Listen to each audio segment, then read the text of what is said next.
ಜಾತಿ ವ್ಯವಸ್ಥೆ ಇರ್ತಕ್ಕಂಥದ್ದು ಬರೀ ಕೆಲಸಕ್ಕಷ್ಟೇ, ನಮ್ಮನ್ನು ಡಿಸ್ಕ್ರಿಮಿನೇಟ್ ಮಾಡ್ಲಿಕ್ಕಲ್ಲ, ನಮ್ಮ ಭೇದ ಭಾವವನ್ನು ಉಂಟು ಮಾಡ್ಲಿಕ್ಕಲ್ಲ. ಅದು ಅವರು ಬಟ್ಟೆ ತೊಳಿತಾ ಇದ್ರು ಮಡಿವಾಳ ಜನ, ಇನ್ನೊಬ್ರು ಅಕ್ಕಸಾಲಿಕೆ ಕೆಲಸ ಮಾಡ್ತಿದ್ರು, ಅವರು ಅಕ್ಕಸಾಲಿಕೆ, ಇನ್ನೊಬ್ರು ಚರ್ಮದ ಕೆಲಸ ಮಾಡ್ತಿದ್ರು, ಚರ್ಮ ಅಷ್ಟೇ. ಅದರಲ್ಲಿ ಯಾರು ಮೇಲಲ್ಲ, ಯಾರು ಕೀಳಲ್ಲ, ಯಾವ ಕೆಲಸನೂ ಕೀಳಲ್ಲ.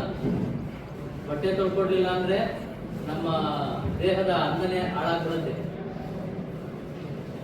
ಹಾಗೇನೆ ಪ್ರತಿಯೊಂದು ಸಮಾಜವೂ ಕೂಡ ಪೂರಕವಾಗಿ ಪರಸ್ಪರ ಸಹಕಾರಗಳೊಂದಿಗೆ ಕೊಡುಕೊಳ್ಳುವಿಕೆಯ ಮೂಲಕ ಒಂದು ಸುಮಧುರವಾದಂತಹ ಬಾಂಧವ್ಯವನ್ನು ಇಟ್ಟುಕೊಂಡು ಈ ಭಾರತೀಯ ಸಮಾಜದಲ್ಲಿ ಎಲ್ಲ ಸಮುದಾಯಗಳು ಇದ್ರು. ತದನಂತರ ಅದರ ವಿಶ್ಲೇಷಣೆ ಸರಿಯಾದ ದಾರಿನಲ್ಲಿ ಆಗದೆ ನಾವು ಮೇಲು ಕೀಳು, ಅಥವಾ ಆ ಕೆಲಸ ಕೀಳು, ತಹಶೀಲ್ದಾರ್ ಕೆಲಸ ದೊಡ್ಡದು, ಡಿ ಗ್ರೂಪ್ ಕೆಲಸ ಚಿಕ್ಕದು ಅನ್ನುವಂತಹ ಭೇದ ಭಾವ ನಮ್ಮಲ್ಲೇ, ನಮ್ಮ ಅಂತರಾಳದಲ್ಲೇ ಉಂಟು. ಹಾಗಾಗಿ ಈ ನಮ್ಮ ಅಂತರಾಳದ ಬಂಧನದಲ್ಲಿ ಇರುವಂತದನ್ನ ಬಿಡಿಸ್ಬೇಕು. ಇಲ್ಲಿ ಯಾವ ಚಿನ್ನದ್ದು ಸರಪಳಿ ಬೇಡ, ಕಬ್ಬಿಣದ ಸರಪಳಿ ಬೇಡ.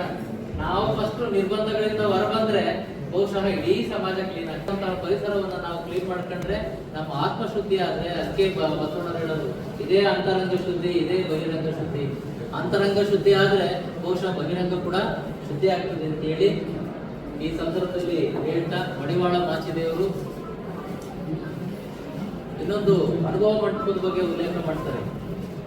ಅಲ್ಲಿ ನೋಡಿ, ಸಮಾಜದ ನಿರ್ಮಾಣದ ಒಂದು ಏನ್ ಕನಸು ಕಂಡ್ರು ಬಸವಣ್ಣವರು, ಅವತ್ತಿನ ಸಮಾಜದಲ್ಲಿ ಎಲ್ಲ ವರ್ಗದ ಜನರನ್ನ ಕೂಡಿ ಅಲ್ಲಿ ತಮ್ಮ ಅನುಭವಗಳನ್ನ ಹಂಚಿಕೆ ಮಾಡ್ತಾ ಇದ್ರು.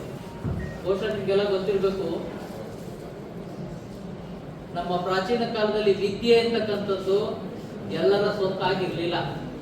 ಏನಿವತ್ತು ಸಂವಿಧಾನ ಇದೆ, ಸಂವಿಧಾನದ ಅಡಿನಲ್ಲಿ ನಾವೆಲ್ಲರೂ ಕೂಡ ವಿದ್ಯೆ ಪಡೆಯೋದಕ್ಕೆ ಅರ್ಹರಿದ್ದೀವಿ, ಮತದಾನ ಮಾಡ್ಲಿಕ್ಕೆ ಅರ್ಹರಿದ್ದೀವಿ.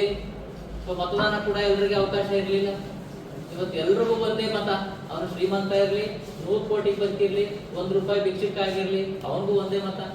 ಇಂಥ ಎಲ್ಲ ಸಾಮರಸ್ಯವನ್ನ 12ನೇ ಶತಮಾನದಲ್ಲೇ ಬಸವಣ್ಣವ್ರ ಕಾಲದಲ್ಲಿ ಅಳವಡಿಸ್ಕೊಂಡು ಆ ಎಲ್ಲ ಸಮಾಜದ ಜನರನ್ನ ಒಗ್ಗೂಡಿಸ್ತಕ್ಕಂಥದ್ದು, ಅದರಲ್ಲಿ ಮಡಿವಾಳ ಮಾಚಿದೇವರು ಕೂಡ ಒಬ್ಬರು ಅಂತಕ್ಕಂಥದ್ದು ನಾವೆಲ್ಲ ಅರ್ಥ ಮಾಡ್ಕೊಳ್ಬೇಕು. ಇವತ್ತು ನಮ್ಮ ಸುತ್ತ ಇರ್ತಕ್ಕಂಥ ಎಲ್ಲ ಬಂಧನಗಳನ್ನ ಕಳಚಿ ಸಮಾಜಮುಖಿ ಕೆಲಸಗಳಲ್ಲಿ ನಮ್ಮನ್ನು ನಾವು ತೊಡಗಿಸ್ಕೊಂಡ್ರೆ ಬಹುಶಃ ಎಲ್ಲ ಇಂದಿನ ನಾವೇನ್ ದಾರ್ಶನಿಕರ ಜಯಂತಿಗಳನ್ನ ಮಾಡ್ತೀವಿ, ಆ ದಾರ್ಶನಿಕರ ಜಯಂತಿಗಳಿಗೆ ಒಂದು ಅರ್ಥ ಬರೋದು ಯಾವಾಗ ಅಂದ್ರೆ, ಬರೀ ಅವ್ರನ್ನ ಸ್ಮರಣೆ ಮಾಡ್ತಾ ಅವರ ತತ್ವಗಳನ್ನ ಇಲ್ಲಿ ಹೇಳ್ತಾ ಈ ಕಿವಿನಲ್ಲಿ ಕೇಳಿ ಈ ಕಿವಿನಲ್ಲಿ ಬಿಡ್ತಾ ಎದ್ದು ಹೋದ್ರೆ ಯಾವುದೇ ಪ್ರಯೋಜನ ಆಗೋದಿಲ್ಲ. ತಮ್ಮ ಇರುವನ್ನ ಉಳಿಸ್ಕೊಳ್ಳಿಕ್ಕೆ ತುಂಬಾ ಕಷ್ಟಪಡ್ತಕ್ಕಂಥ ಸ್ಥಿತಿಗೆ ಇವತ್ತು ಎಲ್ಲ ಸಮಾಜಗಳು ತಲುಪುತ್ತಿವೆ. ಯಾವುದನ್ನ ಮಾಡಬೇಕೋ ಮಾಡಬಾರ್ದೋ ಅದನ್ನ ಮಾಡ್ತಾರೆ. ಮೊನ್ನೆ ಕಾಂತರಾಜು ಹಿಂದುಳಿದ ವರ್ಗಗಳ ಆಯೋಗದ ವಿಚಾರದಲ್ಲಿ ಶಾಶ್ವತ ಆಯೋಗದ ಸದಸ್ಯರಾಗಿದ್ದಂಥ ಕೆ.ಎನ್. ಲಿಂಗಪ್ಪನವ್ರ ಜೊತೆ ಒಂದು ಸಂವಾದ ನಡೆದಿದೆ 26ನೇ ತಾರೀಕು. ಏನಿದ್ದಾರೆ, 2 ಲಕ್ಷ ಜನರಿಗೆ ಒಬ್ಬ ಪ್ರತಿನಿಧಿ ಇರಬೇಕು. ಆದ್ರೆ ವಿಶ್ವಕರ್ಮ ಸಮಾಜ 15 ಲಕ್ಷ ಅವರ ಒಬ್ಬ ಪ್ರತಿನಿಧಿ ಇಲ್ಲ. ಅಂತಹ ಸಮಾಜಗಳು 10 ಲಕ್ಷ 20 ಲಕ್ಷ ಜನಸಂಖ್ಯೆಯನ್ನು ಹೊಂದಿರತಕ್ಕಂಥ ಸಣ್ಣ ಸಣ್ಣ ಸಮಾಜಗಳಿಗೆ ಇವತ್ತು ಪ್ರತಿನಿಧಿಗಳೇ ಇಲ್ಲೇ ಇರತಕ್ಕಂಥ ಸ್ಥಿತಿಗೆ ಇವತ್ತಿನ ವ್ಯವಸ್ಥೆ ತಲುಪಿದೆ. ಉಳ್ಳವರು ಶಿವಾಲಯ ಮಾಡುವರು, ನಾನೇನು ಮಾಡಲಿ ಬಡವನೆಯ ಇಂತಹ ಶರಣರು ಹಾಕಿರ್ತಕ್ಕಂಥ ಮಾರ್ಗ. ಇವತ್ತು ಬಸವಾದಿ ಪ್ರಬಂಧದ ವಚನಗಳನ್ನು ನಾವು ಏನು ನೋಡ್ತಾ ಇದ್ದೀವಿ, ಆ ವಚನಗಳನ್ನು ಸಂರಕ್ಷಣೆ ಮಾಡೋದ್ರಲ್ಲಿ ಮಡಿವಾಳ ಮಾಚಯ್ಯನವರು ಎಂತಹ ಶ್ರಮವನ್ನು, ಬಹುಶಃ ಅವರು ಇಲ್ಲೇ ಹೋಗಿದ್ರೆ ಕಲ್ಯಾಣದ ಕ್ರಾಂತಿಯ ನಂತರ ಕಲ್ಯಾಣದಲ್ಲಿ ಒಂದು ಕ್ರಾಂತಿ ನಡೀತಿತ್ತು ಅಂತ ಎಲ್ಲರಿಗೂ ಗೊತ್ತು.